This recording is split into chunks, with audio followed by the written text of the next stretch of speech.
Hello friends, आज की video में बात करेंगे कि संक्रमण जमीन और असंक्रमण जमीन क्या होती है। देखिए, जमीन दो प्रकार की होती है, एक होती है संक्रमण और एक होती है असंक्रमण, और दोनों पर अलग अलग अधिकार प्राप्त होते हैं। तो बात करेंगे कि किस जमीन को आप कब बेच सकते हैं और उस जमीन पर आपको क्या क्या अधिकार प्राप्त है। तो दोस्तों, वीडियो शुरू करने से पहले आपसे रिक्वेस्ट है, अगर आपने चैनल सब्सक्राइब नहीं किया है तो चैनल जरूर सब्सक्राइब करें और बेल आइकन दबा दें, जिससे आने वाली वीडियो के आपको नोटिफिकेशन मिलते रहें। दोस्तों, आते हैं अपने टॉपिक पर। सबसे पहले संक्रमण भूमि के बारे में। तो देखिए, संक्रमण भूमि एक ऐसी भूमि है जिस व्यक्ति की संक्रमण भूमि होती है उस पर उस व्यक्ति को पूर्णतः अधिकार प्राप्त होते हैं। वो चाहे तो अपनी जमीन का इस्तेमाल किसी भी तरीके से किया जा सकता है और उसको उस जमीन से कोई भी बेदखल भी नहीं कर सकता है। तो अब बात करेंगे कौन कौन से अधिकार हैं। जैसे संक्रमण जमीन वाले को वो अपनी जमीन पर किसी भी प्रकार की कृषि कर सकता है, बाग लगा सकता है, मत्स्य पालन कर सकता है, किसी को पट्टे पर दे सकता है, दान में दे सकता है, वसीयत कर सकता है। यानी कि उसे संक्रमण जमीन वाले व्यक्ति को उस जमीन पर पूर्णतः अधिकार प्राप्त है, सिर्फ एक अधिकार को छोड़कर कि वो उस जमीन से खनिज नहीं निकाल सकता है। बाकी सब अधिकार उसे प्राप्त हैं, जैसे दान देना, या मान लीजिए संक्रमण जमीन से जो भी जमीन है उसमें अपना हिस्सा बंटवारा लेना, या जो भी जमीन है वो उत्तराधिकारियों में आराम से बटेगी और कोई उसको संक्रमण जमीन से बेदखल नहीं कर सकता है। दोस्तों, अब बात करेंगे कि असंक्रमण जमीन क्या होती है।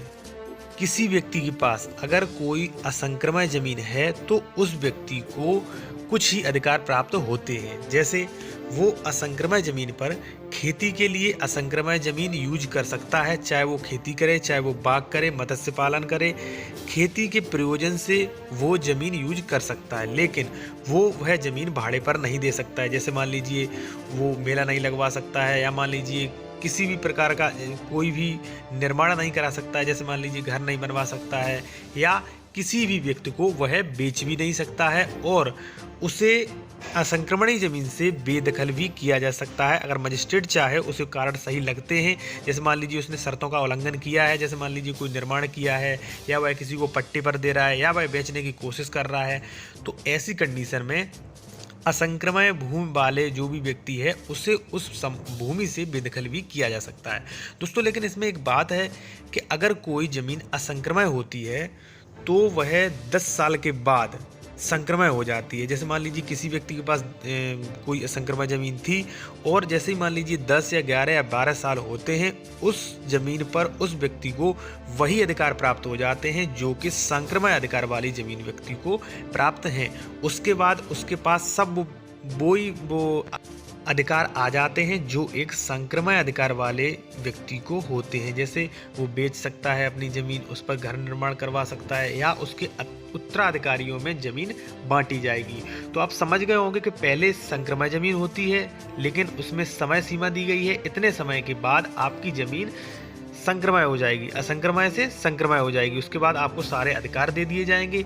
और यदि मान लीजिए कोई असंक्रमण व्यक्ति है और वह अपने अधिकारों का दुरुपयोग कर रहा है असंक्रमण होने पर ही, तो उसे धारा 212 के अधीन बेदखल कर सकता है, और उसकी जमीन जो है संक्रमण जमीन है वो ग्राम सभा की जमीन में अंकित हो जाएगी। उसके बाद उसे वो जमीन नहीं मिलेगी। तो दोस्तों, 10 साल के बाद वो व्यक्ति संक्रमण होकर किसी को भी जमीन बेच सकता है। और यदि मान लीजिए असंक्रमण व्यक्ति के पास मान लीजिए कोई SC ST है, तो वो जमीन वह नहीं बेच सकता है। अगर उसके पास 3 एकड़ से जमीन कम है तो वे व्यक्ति जमीन नहीं बेच सकता है।